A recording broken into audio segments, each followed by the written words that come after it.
Question number 320, माननीय M Shanmuga जी, माननीय मंत्री जी, माननीय मंत्री जी, फर्स्ट सप्लीमेंट्री,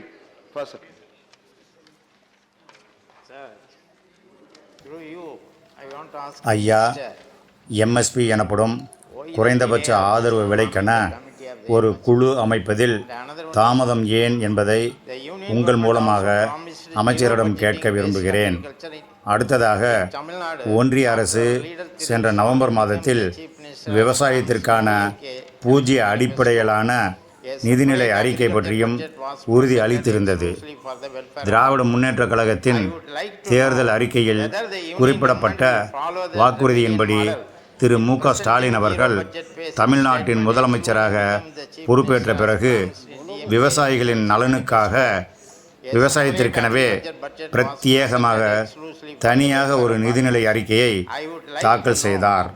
அதுபோல பிரதமர் அவர்கள் சென்ற நவம்பர் மாதத்தில் அளித்த வாக்குறுதியின்படி விவசாயத்திற்கெனவே பிரத்யேகமாக தனியாக ஒரு பூஜ்ய அடிப்படையிலான நிதிநிலை அறிக்கையை சமர்ப்பிப்பதன் மூலம் ஒன்றிய அரசு திராவிட மாடலை பின்பற்றவிருக்கின்றதா என்பதையும் உங்கள் மூலமாக அறிய விரும்புகிறேன்.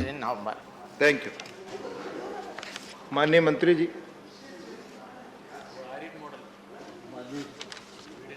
सभापति जी, माननीय सदस्य ने समिति के बारे में पूछा है तो मैं सदस्य को अवगत कराना चाहता हूं कि प्रधानमंत्री जी की घोषणा के अनुरूप सरकार समिति बनाने के लिए प्रतिबद्ध है और उस समय प्रधानमंत्री जी ने कहा था कि प्राकृतिक खेती, क्रॉप डाइवर्सिफिकेशन और एमएसपी को प्रभावी और पारदर्शी बनाने के लिए केंद्र सरकार, राज्य सरकार, वैज्ञानिक, अर्थशास्त्री और किसानों के प्रतिनिधियों की एक समिति बनाएगी. वो समिति विचार करके अपनी रिपोर्ट देगी.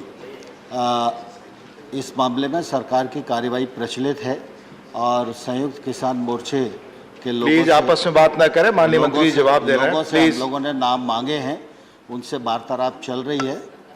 जैसे ही नाम मिलेंगे वो समिति का गठन कर दिया जाएगा.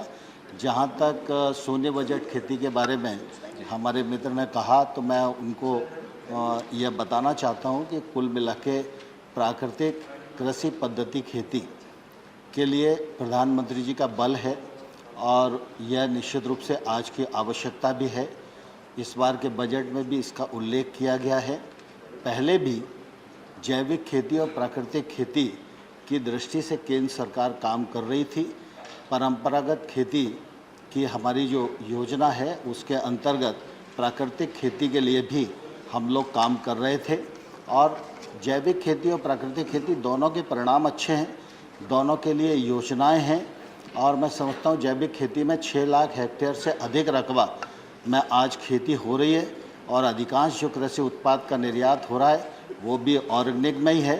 और इसी प्रकार से प्राकृतिक खेती में भी 4 लाख हेक्टेयर तक हम लोग पहुंच गए हैं और अब इस पर मिशन मोड में काम करने वाले हैं. Second supplementary. சபாநாயகர் அவர்களுக்கு நன்றி. தற்பொழுது ஒன்றிய அரசு சர்க்கரை ஏற்றுமதியை 8 மில்லியன் டன், அதாவது 80 லட்சம் டன் அளவிற்கு வரையறைப்படுத்தியுள்ளது என்று குறிப்பிட்டார்.